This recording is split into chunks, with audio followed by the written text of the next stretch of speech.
Now we would like to share with you why it's important to train the animals under our care daily. There are many reasons why we may do so, one of them being to help keep track of their health.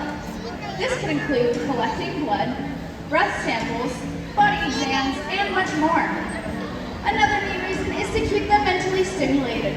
This could include fun behaviors they are learning, enrichment, or reinforcing them for doing their own behavior of choice, which is what we call innovation. Today we will talk more about training and the tools we use. We get asked a lot of questions about how we train an animal and how long does it take to train each behavior. You may be wondering why I said behavior. We call it this because most of the things the animals are trained to do are variations of what we call the parts we naturally do. So how long does it take to train a behavior? Something like a simple yes or no can take days or weeks.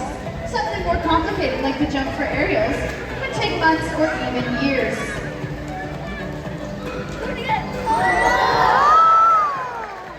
As for how we train here at Marineland, we use positive reinforcement. We reinforce desired behaviors and LRS or ignore undesired behaviors. Everything we do is on a voluntary basis, so the animal gets to choose whether they want to participate and what they'd like to do. The most important things trainers need to do before they start training any behavior with any of the animals is to get to know each animal, including their history, age, social hierarchy, their unique traits, physical limitations, any health concerns, and of course their training style. Each animal, just like us, learns at different paces and in different ways. What may work for one animal won't necessarily work for another. If you notice, Trainer Maddie is using a whistle around their neck. This whistle helps us communicate with an animal, which is also called a bridge. This is what's known as a secondary reinforcer. It communicates that they have done a good job and can return to station to get some type of reinforcement, which for the most part is food, also known as a primary reinforcer. However, they can get reinforced with jello, drugs, ice, or even toys. Using the whistle will help us bridge the exact moment of behavior that we would like to reinforce.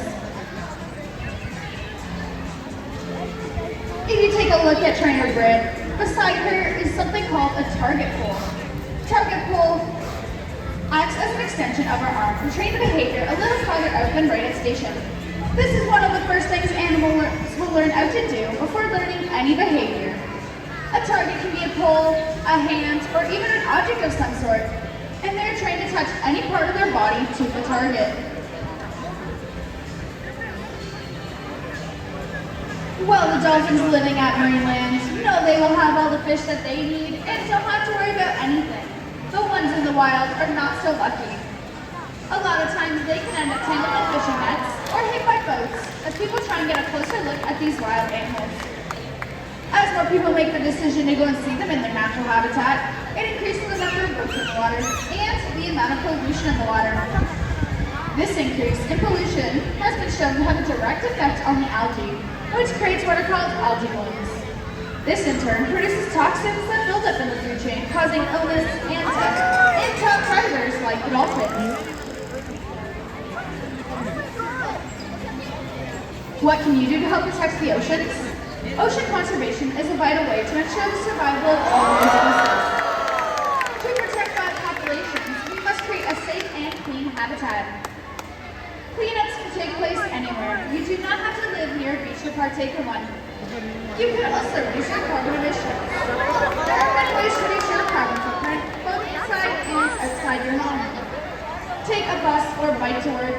Turn off your lights and electronics when you are not using them. Use cold water to wash your clothes and shop local to avoid products shipped over long distances. Dolphins play a significant role in the balance of the ecosystem. Their high position in the food chain allows them to feed on prey that may be old or diseased. In these cases, dolphins clean the area and thus prevent the spread of diseases. Likewise, their non-existence in a zone can have consequences such as the appearance of pests, as there are no species that feed on lower-level animals in the food chain. In this sense, dolphins are also indicators of the health of the ocean biome, as their presence or absence can give an idea of the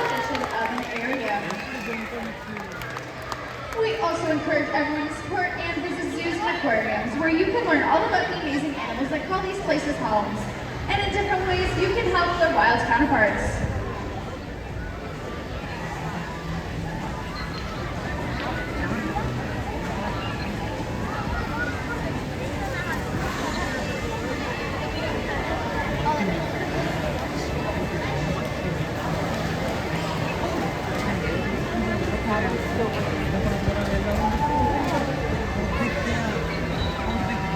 Thank you for taking the time out of your day to come and learn the importance of training. If you have any questions, we will have some trainers stop by the class to answer them. So feel free to ask.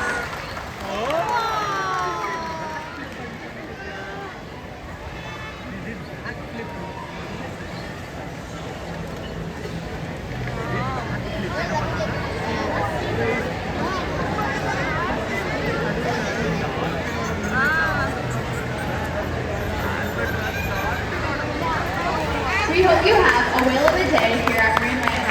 Bye bye for now.